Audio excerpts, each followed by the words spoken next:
This is my honest review of Ali Bank Mobile after actually using it.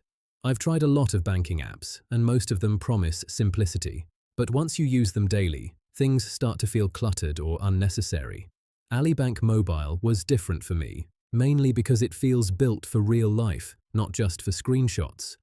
What I like most is how practical it is. Everything you actually need is right where you expect it to be. Checking balances, moving money, paying bills, it's all quick and straightforward, without extra steps or confusion. The app is very simple to use, but not in a basic way. It feels smart. The design is clean, calm, and professional. Nothing feels overloaded or distracting, and you don't need a tutorial to understand how it works. It just makes sense. One thing that really stands out is how it helps with consistency. Whether you're saving, tracking spending, or just checking in regularly, the app makes it easy to build the habit without feeling forced. You open it, do what you need, and move on with your day. It's also flexible. You can use it anytime, anywhere, for a few seconds or a few minutes, and still get real value from it. Overall, Ali Bank Mobile feels reliable, well thought out, and genuinely useful.